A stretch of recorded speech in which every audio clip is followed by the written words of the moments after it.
to Not Spookable for Adults. Okay. I knew you looked so excited that I knew that you were fixing to do something. I've been thinking about this for like 3 days. Aww. I was like, when we introduce the show this week, I'm doing Not Spookable for Adults. Okay. And then I did it. And I'm rich. I'm Natalie. Well, we've been talking about how spooky it is around here. And so last week we did sort of a Halloween light app. And this week, full on Halloween all the way. How was last week Halloween light? Because it was only half Halloween. Oh, because we watched, what did we do? Hocus Pocus, and then like, what was the other one we did? Oh, the Beauty and the Beast. Yeah, we cut it with Beauty and the Beast. Right. So we decided that this week and next week will be full octane Halloween. Spooky. Except stuff that's made for kids. Yeah. Spooky doesn't really go good with kids, I feel like. Scary doesn't go good with kids. But I think there's room for spooks. Well, so I think it depends on the kid too, you know. Some kids really enjoy getting spooked. Some kids have grown up watching scary movies and stuff like that. And some kids, like our kid, would, you know, they don't care for it. So yeah, I think it's okay. There's a little bit of spookiness and fun. Mm-hmm. It can be fun to be spooky. Yeah, as long as the fun isn't overtaken by the spooky. How about I talk about a movie that's only a little spooky and only a little fun? Okay. This week I wanted to. Okay, so sometimes we get off and we don't always do stuff that's like good for younger kids, right? Well, I do more so than you. True, that's fair. Except for this week, I chose one that's not too awesome for little kids. I think I went with one this week that was a little bit better for slightly younger kids. It's still not quite, like Cora could probably watch this movie, but it's not for the youngest kids. It's for probably 7 to 10. Okay. It is Disney's Disney Channel original movie, Halloweentown. And I've actually got stuff pulled up about it, and I did watch it all the way through, all by myself. So proud of you. The preparation. Wow. I know.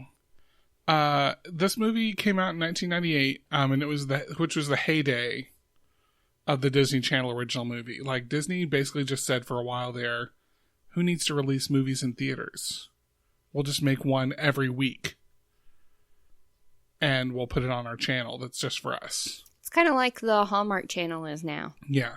And I'm only a little bit exaggerating. I think they legitimately came out with a new movie every month. Mm-hmm. And so one year, in 1998 specifically, they said we need a Halloween movie. We can't just show Hocus Pocus over and over. I guess they could have, but they decided to make this movie called Halloweentown.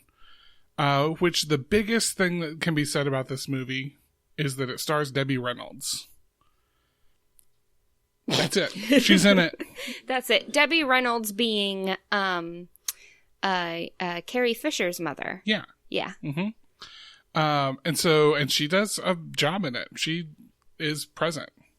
And acts. She acts like an actress. She does what you want actresses to do, which is be in the movie. She's in the movie. Yeah. Okay. Okay, so here's I wonder how proud she was of herself for that. Well, you got to think she was a little bit proud because, I'll tell you more later. Mm-hmm. This movie is about young Marnie Piper.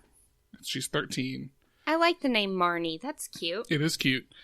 And Marky, get comfortable. Hold on. Okay. Hold on. Yeah, just let me touch everything. Hold on. Everything's fine. Just don't worry about it. Okay, go.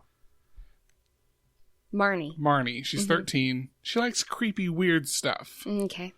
her friends, so it's Halloween when the movie opens, and her friends are like, come on, Marnie, aren't we going to go trick-or-treating? And Marnie's mother is not about that Halloween life. She says, no, we're not doing Halloween. You need to stay in here. Marnie's like, oh, but that's all my favorite things. And the girls, like, her friends are like, yeah, she draws ghosts in her notebook all day. I'm like, that's a weird one to draw. Yeah, that's a little... She might need to go to a child psychologist. Yeah, seriously. And so, well, what we learn is, and I'm going to skip some, and just heads up, hard spoilers for Halloweentown.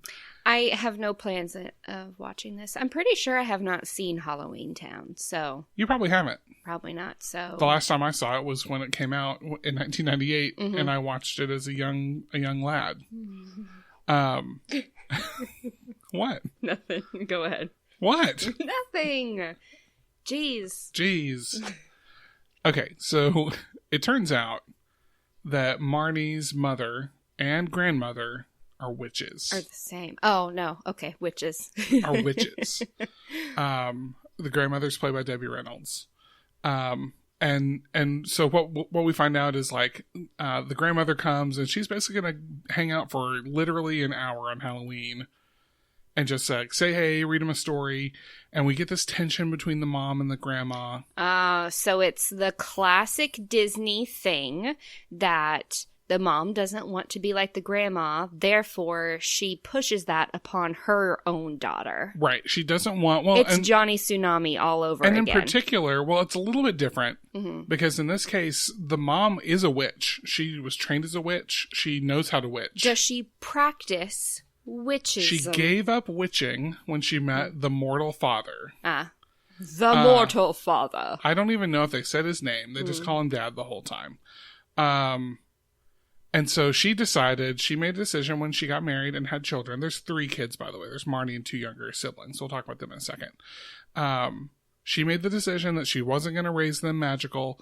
And there's a way to do this, which is that if they haven't started training by their 13th Halloween, then they lose their powers. They just become mortal.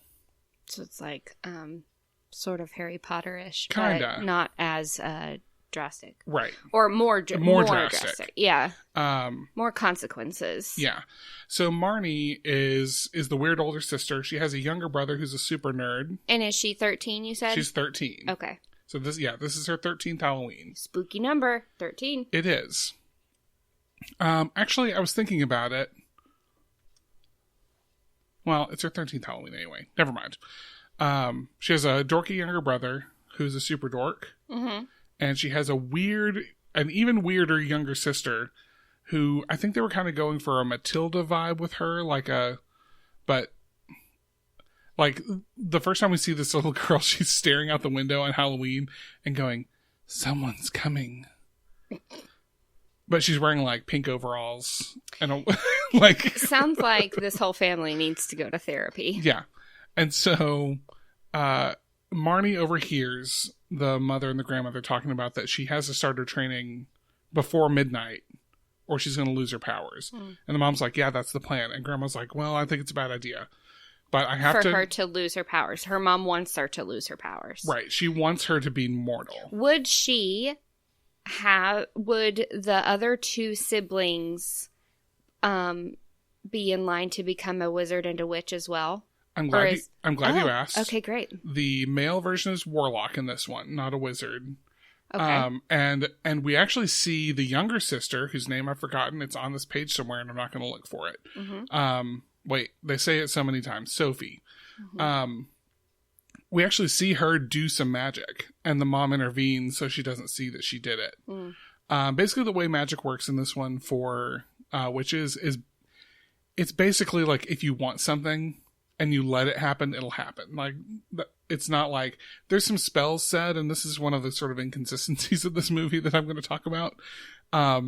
There's a point where the grandma's like, nah, it's not the magic you think it is. It's just you let yourself have the thing that you wish you had. And that's magic. But then, for sure, defo, they have to say some magic spells at some points in this movie. But they have to believe it so hard that they... Right. Okay. Yeah. And so, the kids sneak away in the night.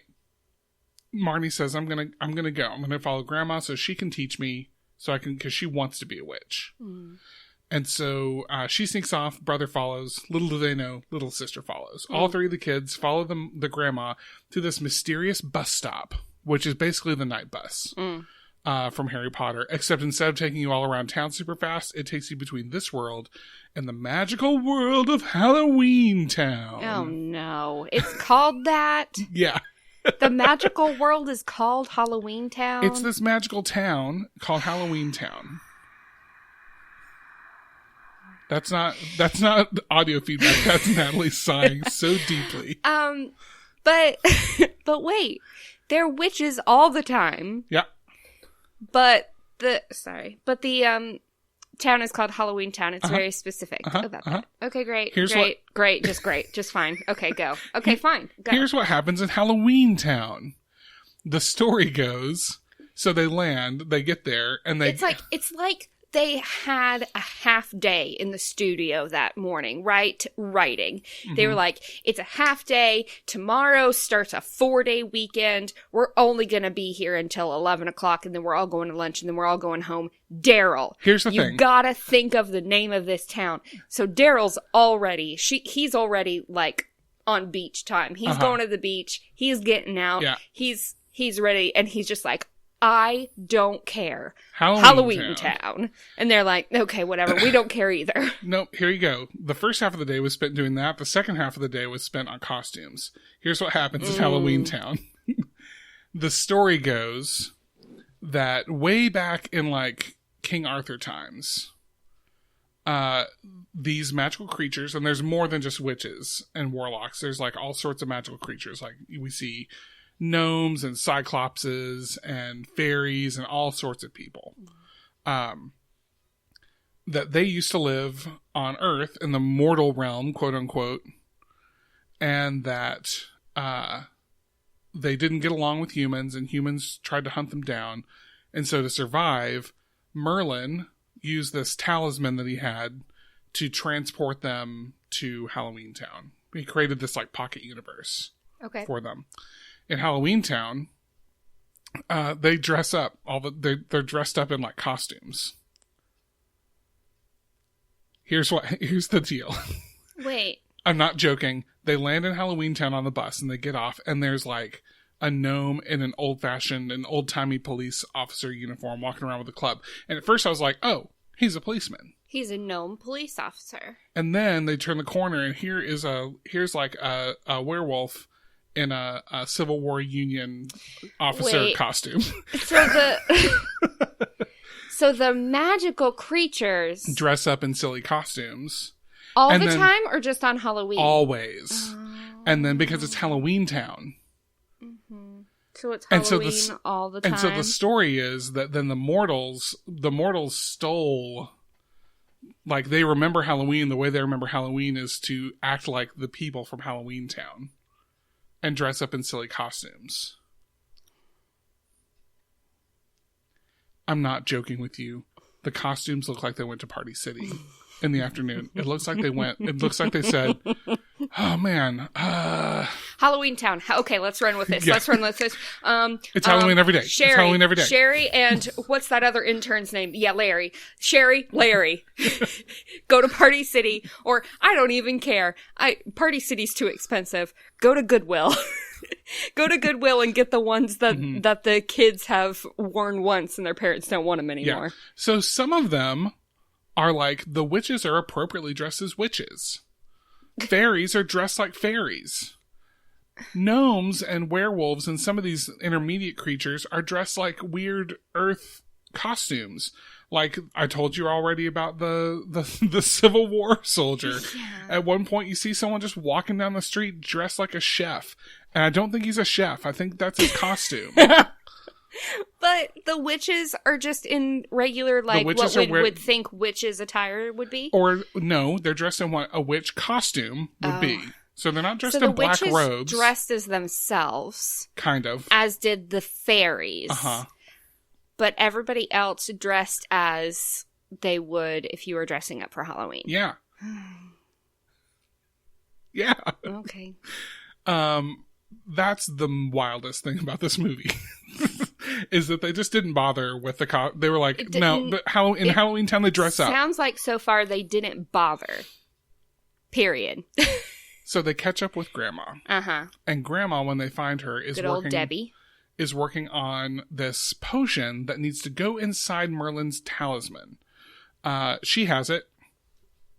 And Merlin doesn't? I shrug. Well, Merlin's not around anymore. Oh. We get the impression that she's very old. They say that she's lived in Halloweentown for like 200 or 300 years or something. She was like Merlin's like GFs. Maybe. SO.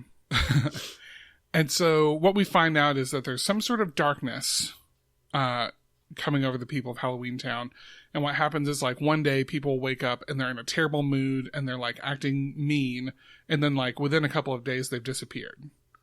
And so Debbie Reynolds, her thing is apparently her line of witches and warlocks is extremely powerful. And they don't really explain that. They just say they are. And so she has taken it upon herself to say, I'm going to get the talisman and I'm going to fix this. I've been working on a potion I'm going to put in the talisman and that's going to somehow make everything better. And so this is the next crazy thing to me about this.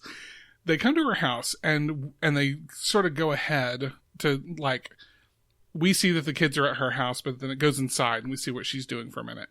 And she pulls off of the shelf this box and it says instant witch's brew. And she dumps that in a cauldron and it starts to foam and bubble. And then there's a cute joke. She puts it in the microwave and she goes, double, toil, and trouble. And then it goes to the microwave and there's buttons for that on the microwave. And that's kind of cute. Like that's a cute thing for a kid's movie. Okay. But she microwaves the instant witch's brew and she pulls it out and then the kids arrive.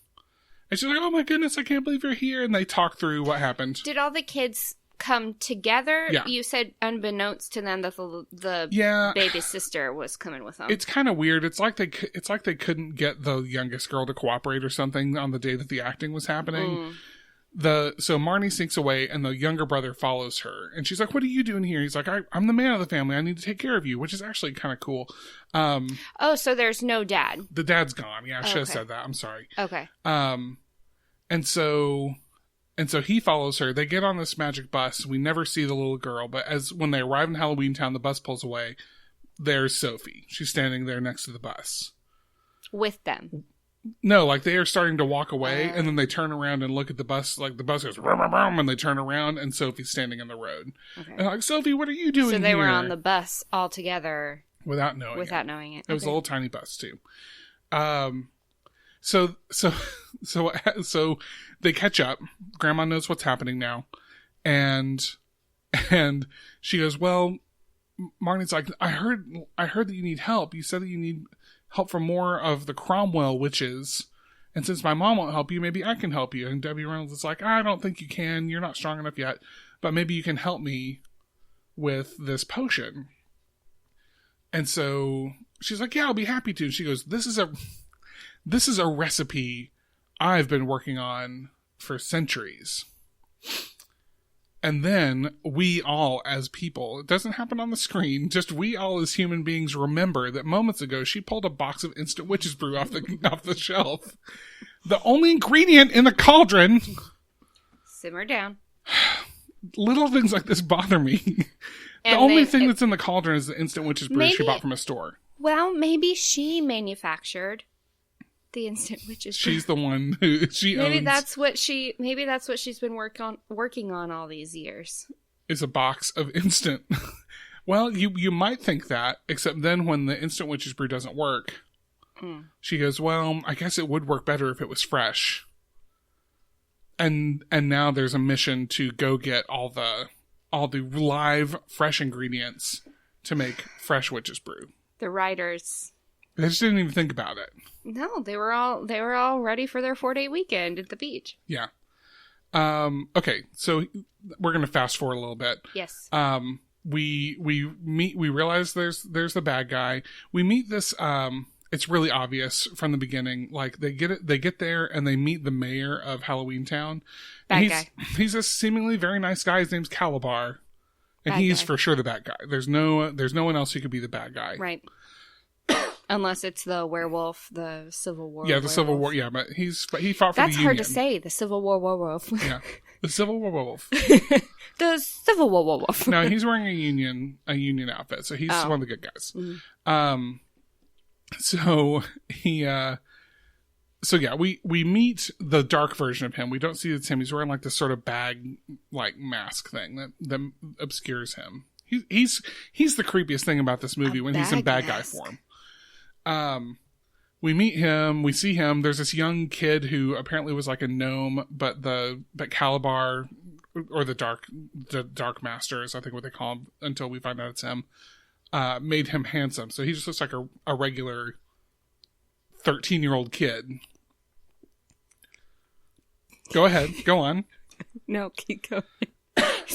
He's like, so he sees this gnome and he's like, I need a hench person. Yeah.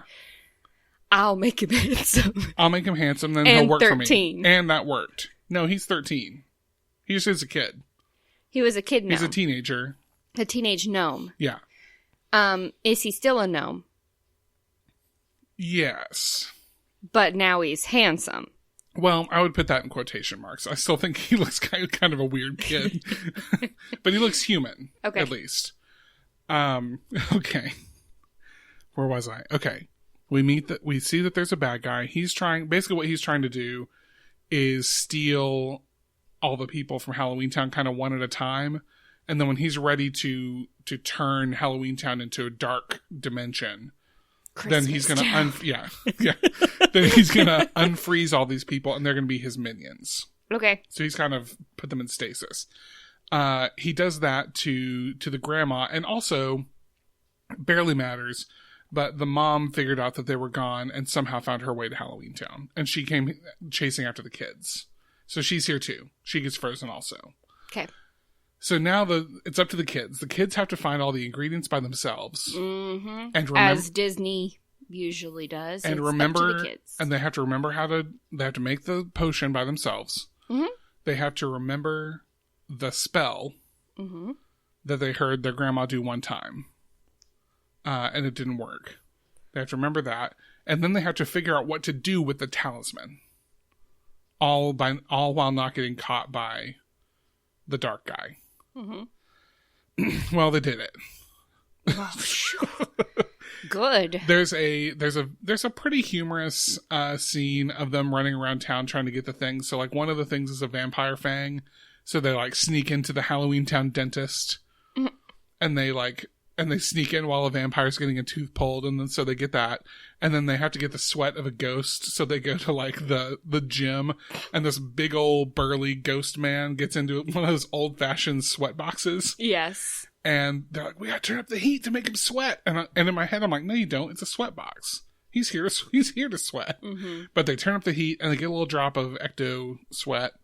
And something else. Werewolf hair. They go to the local salon. Okay. To get the werewolf hair. And so they make the potion. Sophie, the little weird sister, she remembers the spell. She's like, I remember it. I heard Grandma say it. I thought it was neat, so I turned it into a song. So she remembers all the words. Therapy. Yeah. And it's not like in English. It's in like, it sounds like Old English or something not real. It's very, and for people who don't know, Old English doesn't sound, you wouldn't recognize any words in Old English. Yeah, I mean, like the word shop. No, what I'm saying is what people think of as Old English is actually something called Middle English, and Old English sounds like no words you understand. Yeah, it's not just that they're spelled weird. But shop. Yeah, and the word shop has two P's and an E. Yeah. I guess you can't really hear that in the pronunciation, but... Shop. It's not like that at all. Okay. But she remembers the silly words. So they remember them, they say them, guess what? The spell worked. Because they're very powerful, these young children. Good for them. So they take the talisman to like the town square, and they figure out somehow, I don't remember what it is. Marnie remembers, oh, remember what Grandma said? She said that the people on Earth copied what they do in Halloweentown. So when you've got a light, what do you do with it on Halloween? And we as an audience are going, what? A light on Halloween? And the answer is it goes in the big jack-o'-lantern that's in the middle of town. Oh, you don't hide it under a bushel? No. I mean, no.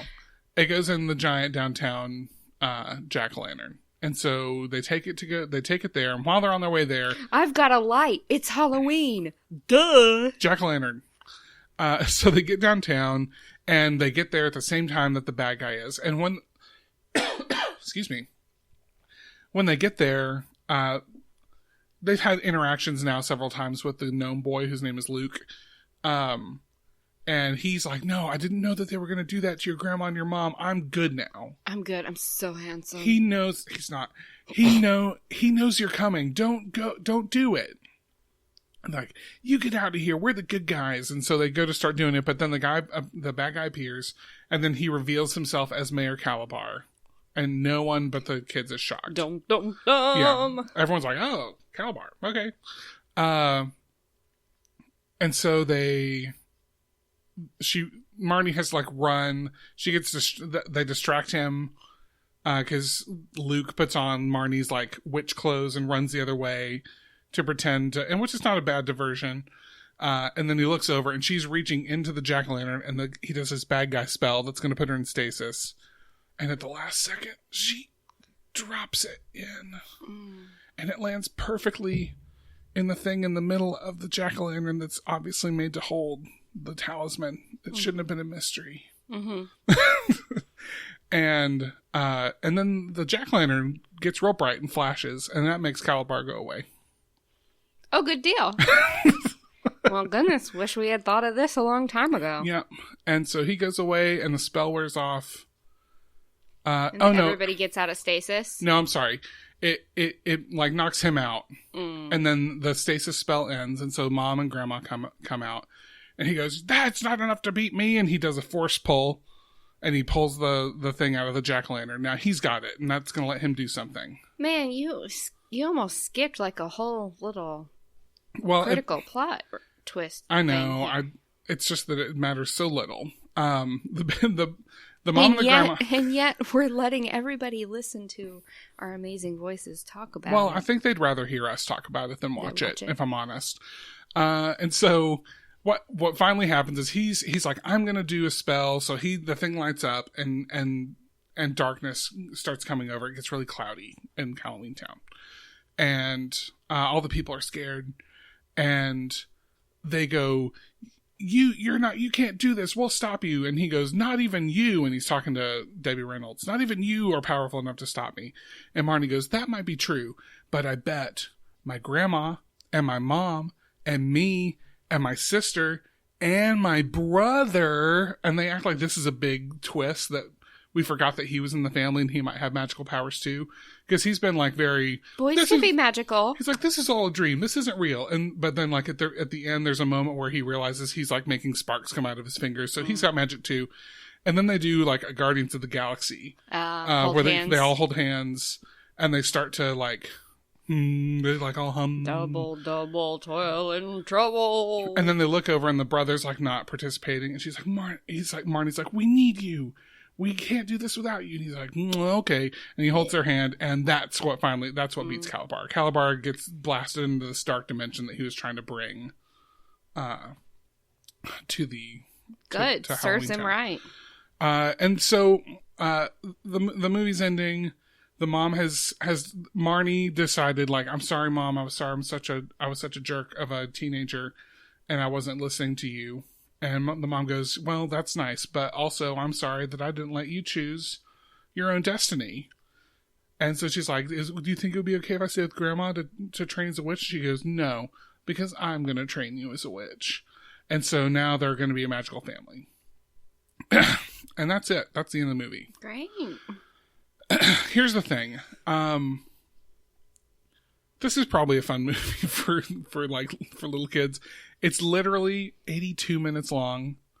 Really? Because super short. Because it was a TV movie, so that takes up 2 hours with commercials on the Disney Channel.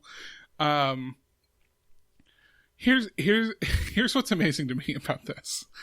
This movie came out in 1998. It was fine, I guess. It had Debbie Reynolds in it. And it spawned 3 sequels. And a short film that's currently, it's either out now or it's in production, and it's about to come out on Disney+.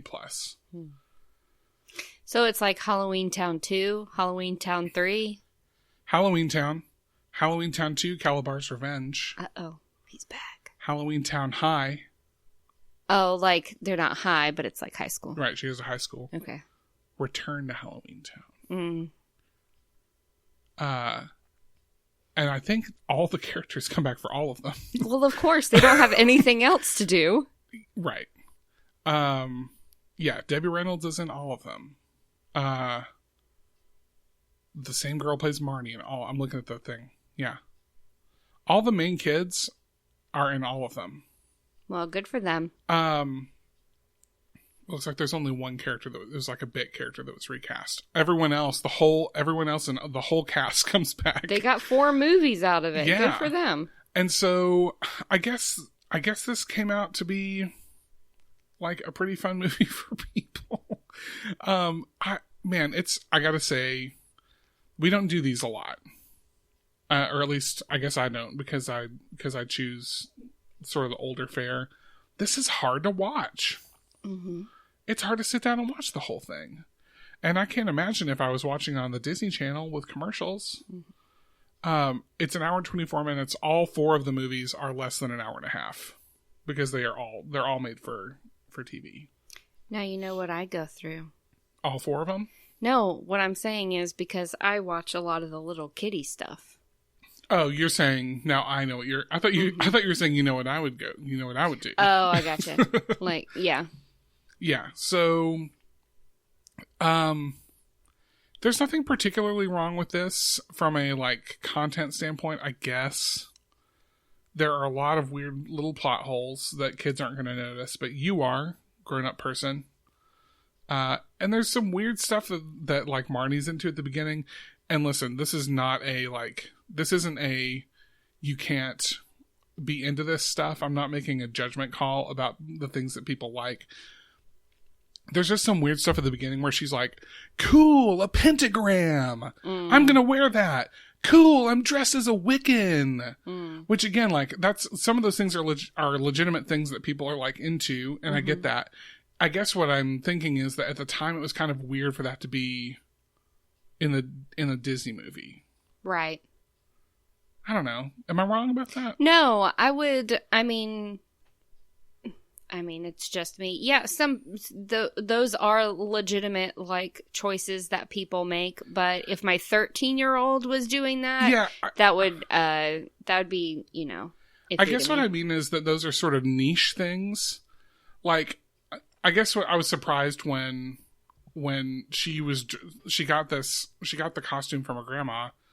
And she's dressed as a witch. Like she's dressed as a Halloween witch. It's got like orange and purple and black. Yeah. And like I guess when I see it, I'm like, that's a witch costume. Mm-hmm. We all kind of are on the same page with what that is. Mm-hmm. And then she goes, "Cool, I'm a Wiccan." And I'm like, okay, like this is a particular thing. Gotcha. Somehow, it just surprised me. Last year for Halloween, Cora was a little witch with her little black and orange, super cute, her little pointy hat. That's what she wanted to be. But if she had said something like, "Hey mom, I want to be a Wiccan," like, or but the thing is, like, we wouldn't be like, no. It would just be like, that's a weird thing to request, right? Like, yeah. Here ultimately is what I want to say. Those things took me off guard. Mm-hmm. I was surprised to see them in there. But I want to also tell parents who are maybe concerned about that kind of content, nothing like that is actually in this movie. Gotcha. It's not one of those things that like they're actually going to They're recruiting for the dark arts or something. Yeah, there's nothing in this that's like you should be into the dark arts. Mm-hmm. It's literally just fun. See, Marnie, Halloween isn't stuff. she cool? Right. She's a Wiccan. Yeah. She's So into please, dark magic. if you see those things, I want to say, even though this movie isn't like awesome, it's not awesome for that reason. Right. It's still perfectly watchable, and there's no content in this movie that's questionable from a, like, I guess, religious standpoint. Yeah, I get it. Unless you just don't, you're just not into Halloween, which is, in that case, we're sorry for this whole episode. Right. Yeah. So that's Halloweentown. Mm-hmm. Well,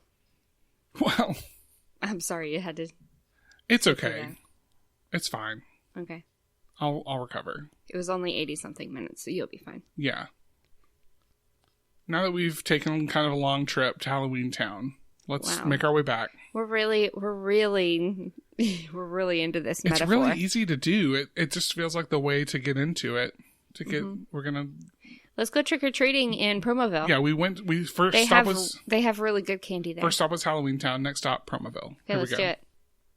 Dragon Ball Z, One Piece, Naruto, all things that we love, all manga that were originally published in the legendary magazine Weekly Shonen Jump. But not every series can run for 300 chapters and have a hit anime. This is David. This is Jordan. We're the hosts of Shonen Flop. Each episode we look at manga that ran in Jump that didn't quite make it. We discuss what it did wrong, what it did right, how the series could have turned itself around, and ultimately, was it a flop or not? We're on all your favorite podcast apps, and you can find us at shonenflop.com. Keep on flopping, floppers. And we're back from Promoville. We're back on Earth. Whoa. Yeah, Promoville's not on Earth? Well, not this time. We took the magic bus. Not the magic school bus. We took the magic bus that goes to Halloweentown. We made a stop in Promoville on the way back, and now we're back. Okay. What do you got for us this week, Natalie? Sorry, I was in the middle of taking a drink. My bad. You went back to 1998. Yep. I'm going to take us back. I'm going to take us back. Way back. All the way back. All the way back to 1991. Oh.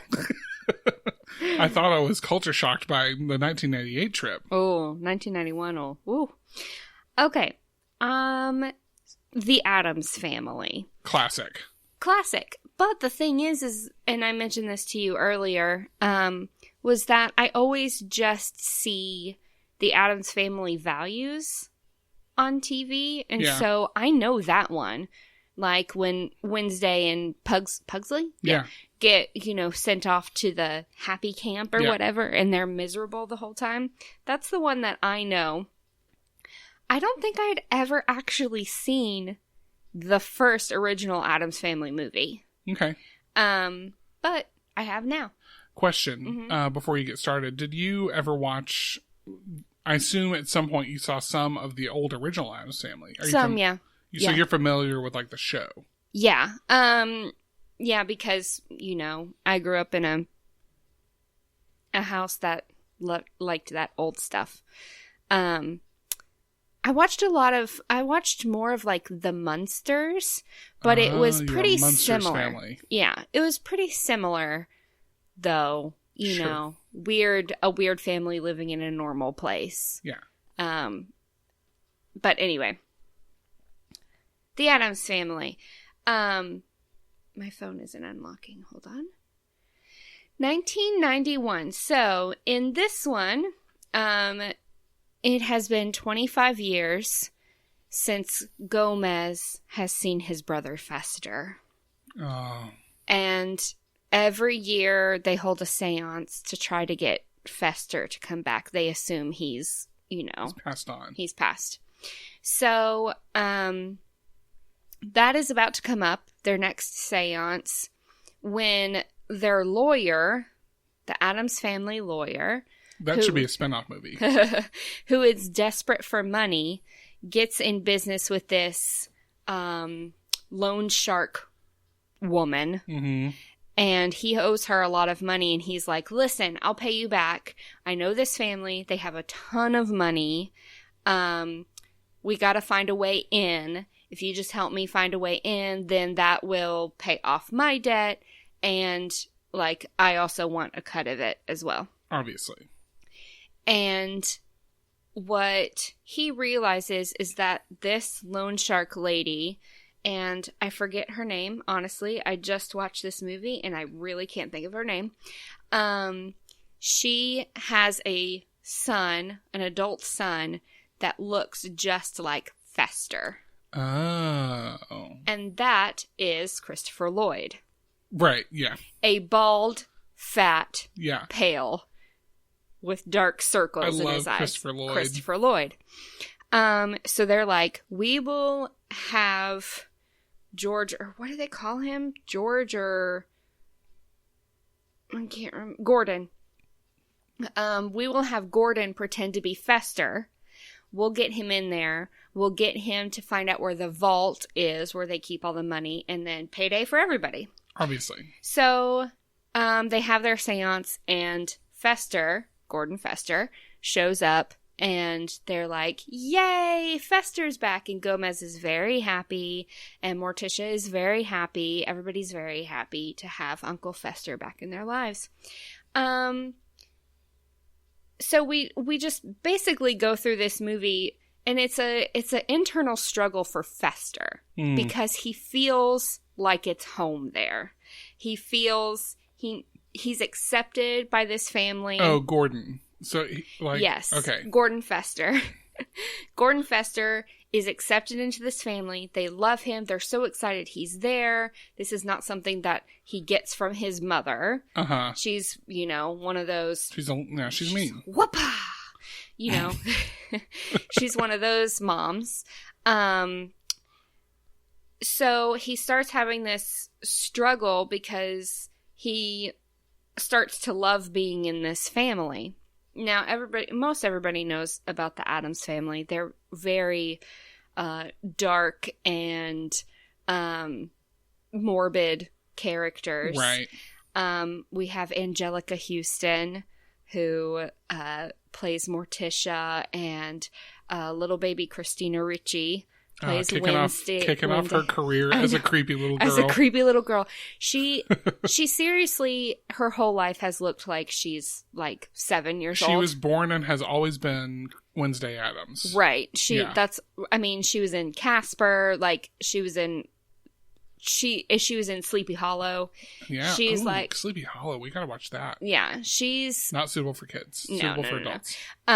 She's always been in these kind of creepy roles just because she has that creepy face, and she has like a doll so face. Good. She has like a doll face. And she uses it. Yeah. She does so well. So Christina Ricci in this movie in 1991 was, I believe, 11 years old. Okay. But she looks like she's like 7. Yeah. Like, because she's a tiny little thing. And she's the perfect Wednesday Addams. I've always thought that Christina Ricci does Wednesday Addams so well.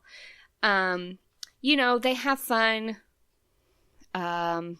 playing with knives and electrocuting each other. They get up to a lot of hijinks. Yeah, and they enjoy it, and they have fun, and their parents are always like... Their parents catch them, and they're so proud. They're they're look proud. At them. So there's a school play, and the Addams family's there, and all the other people are there, and all the kids are up there in their little costumes, la la la la la, and all the parents are like, oh, aren't they so cute? And the Addams family's sitting there like, oh my goodness, this is the worst thing we've ever seen in our lives. And then Wednesday and Pugsley come out, and their skit is a duel where they have swords, and they pretend that they've cut each other, and then their blood is squirting out into the audience, and the audience is has post-traumatic stress disorder after it, and the Addams family stands up and goes, bravo, they're so proud of it. So, but the people of the town act like, oh, this is just the way the Addams family is. Yeah. They don't seem too worried about it. Even some of the people come to the house, and they aren't, they're kind of annoyed at the gate that is alive and at the hand that runs around the house, thing does. And they're kind of more annoyed at those things rather than surprised and scared of them. Hey, baby. Man, I really hope that's you. Hey, what's up? We're almost done, okay? Can we finish up? We'll see you in a little bit. We'll be out soon. When is it Halloween? 6 more Hey, sleeps. Take that off. Love you. Bye, love you. Love you, love you. I love you even harder than I can reach. Oh, love you too. Whoa. So anyway, Gordon Fester, feels like he belongs in this family. He gets to really loving them and stuff. And his mom puts the guilt trip on him, like, don't you know what I did for you? And he's like, yes, mother, yes, mother. So they end up, kicking the Addamses out of their home because Fester is the older brother. So he gets the rights and the inheritance and everything like that. So they're like, this is Fester. He gets everything that's in here. All of you have to go. Then we have this tiny little thing where it's like, you know, they have to get jobs. Gomez is in a depression, so he sits in front of the TV and eats like cheese puffs. And Morticia goes and like teaches like preschool, but she's doing the story of Hansel and Gretel and is obviously on the witch's side. Right, yeah. Oh, that's another thing. So this movie is, I would not readily show my kid this movie. Okay. I believe it is rated PG-13. Really? I believe so. I think just because of the violence that looks like is happening. Nothing really bad super happens, but like Wednesday is carrying around knives and is electrocuting Pugsley and stuff like that, and they're having fun with it. Like, interesting. Yeah, so I can double check that. But the other thing is that it's quite erotic between Gomez and Morticia. Yeah, they're really into each other. They're really into each other, and everything like turns them on. Like being in the graveyard, they're talking about the first time they met each other, and it was their first funeral. And yeah, and like they start making out in the middle of the graveyard. Or later, when Morticia is taken by the bad people and is being stretched on the rack. She's into it. She's into it. She's kind of doing some moans and getting a little excited about it. And then when Gomez comes in to save her, he's like unbuckling her and he's like, leather straps and hot pokers. And she's like, later, dear, later. Like, that's a little... Yeah, you're right. I just looked it up. It is PG-13, so that's surprising, and that means that this is the most adult movie we've gone over so far. But it is listed because I looked at several lists. It's like a family comedy, right? It's under family Halloween movies and under children Halloween movies. It's in a list of the best children's Halloween movies. Well, the thing is, okay, so we've talked about like shows and movies that do jokes that are over kids' heads. Mm-hmm. And that kind of goes into that. Oh yeah, for sure. There is a lot that is implied in this movie that I would think a kid wouldn't get. Right. They're basically they're basically living cartoon characters. Like they're all kind of doing these things that should be hurting each other, but they're smiling through the whole thing. And, like, when you think about the psychology of the Addams Family, it's terrifying. Mm-hmm. But, like, to watch them, they're basically just cartoons. Like, they're doing these things. It's like, oh, okay, yeah, try again. And it's pretty funny at parts where they're like, you're a low-down, rotten scoundrel, and that's not the only thing we love about you. You know, they take everything that's we would say is bad, it's their good. Right. So that's kind of like the comedy aspect of it, is that normal ways of thinking are kind of turned upside down with this family. You know, they did that in, I didn't mention this before, but they did that in Halloweentown also. they had a couple of times where they like just said the opposite thing of the thing you're expecting.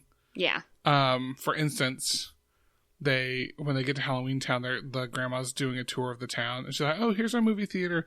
We watch so many great movies here. Like It's a Wonderful Death." Mm. Instead of It's a Wonderful And you're Life. like, okay, yeah.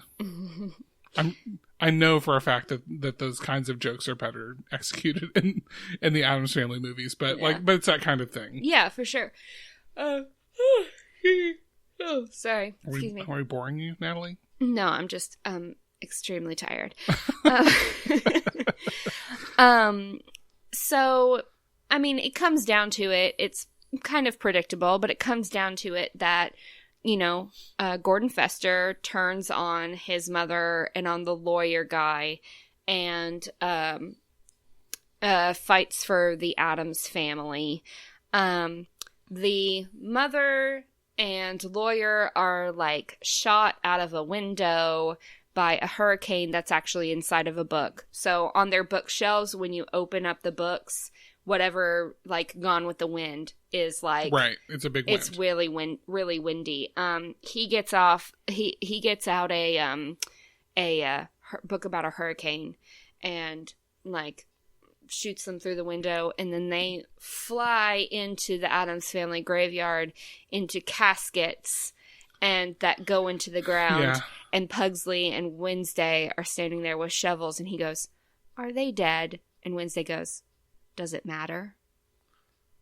And then they start burying them. Yeah. I mean, oh man. yeah. So,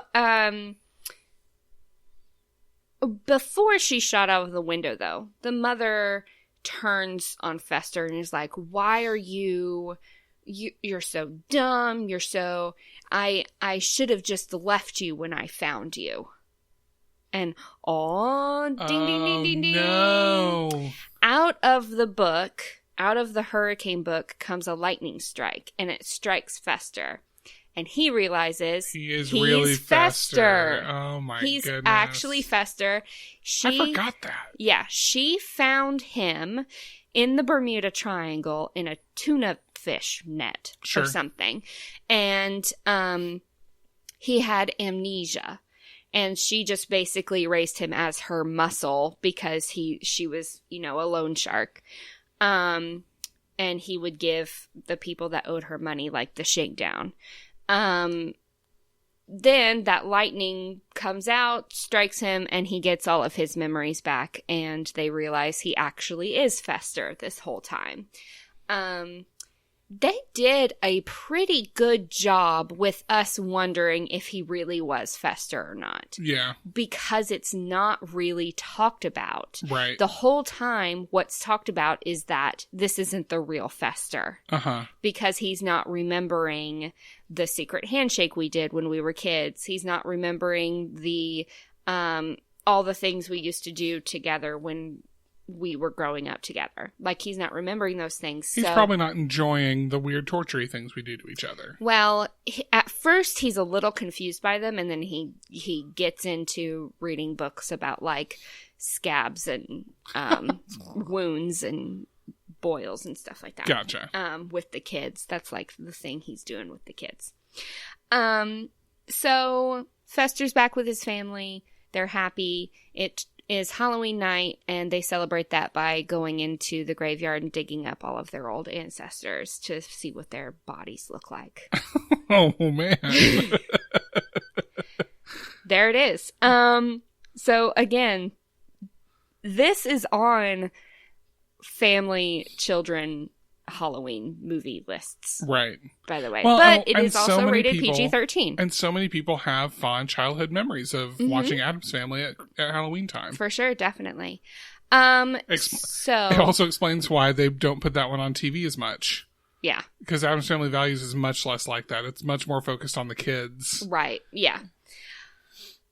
So just a couple of interesting tidbits about it.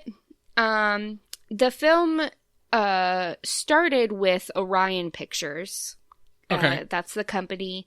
They owned the rights to the Addams Family. They started filming and they were going over budget. Sure.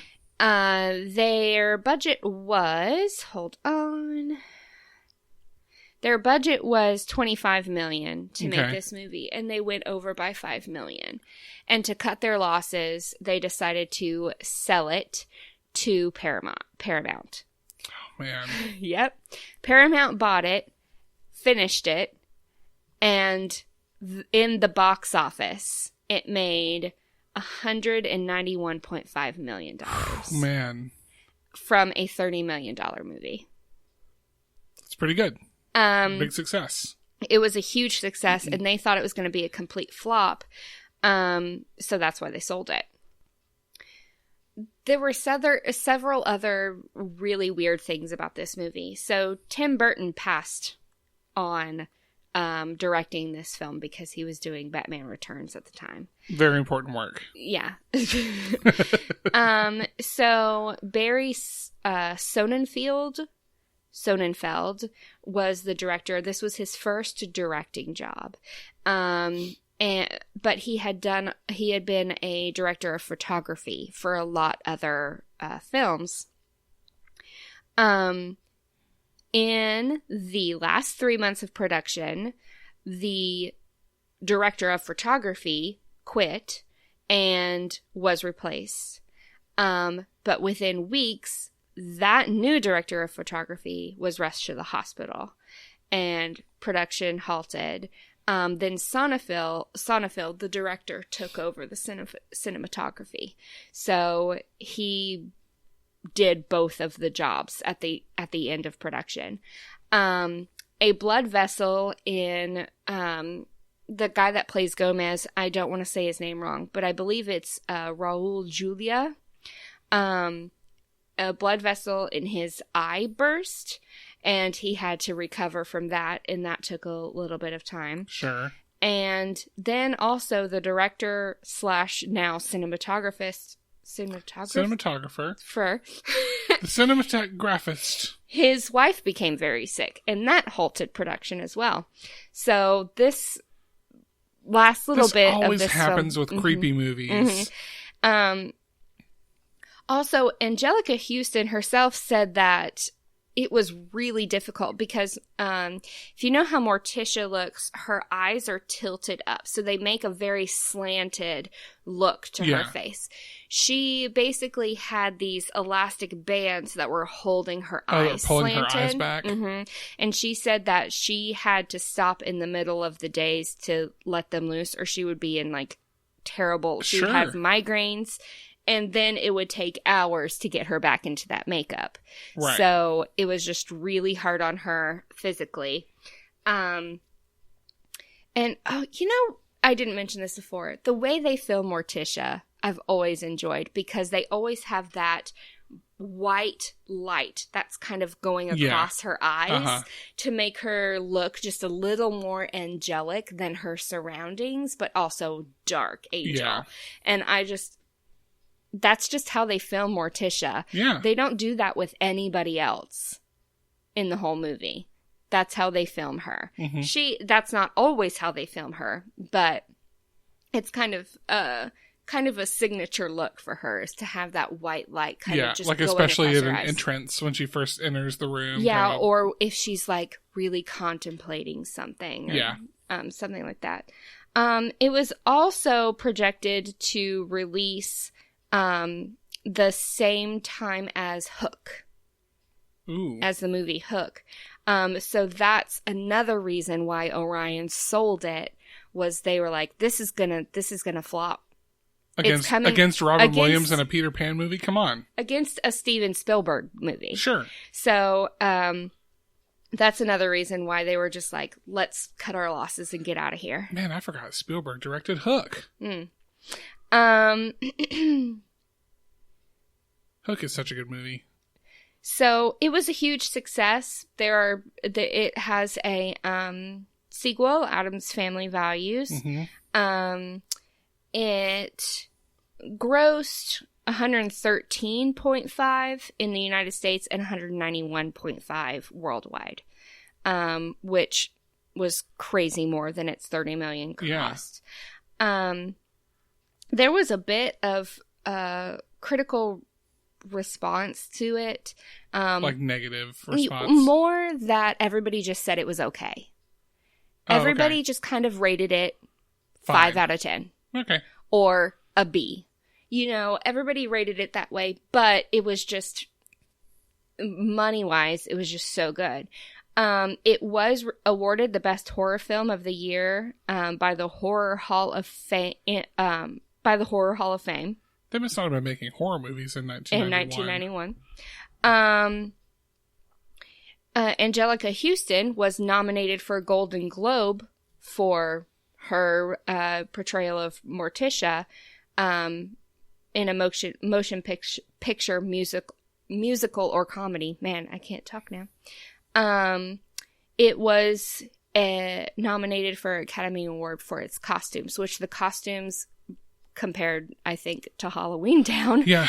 were very good. The Yeah. costumes are amazing. Morticia in that tight black, mermaid looking with the fringed edges that looks like it's always been like torn. Yeah. And then Wednesday in her buttoned up collared thing with her black braids. Like, everything was very iconic. It's all very iconic.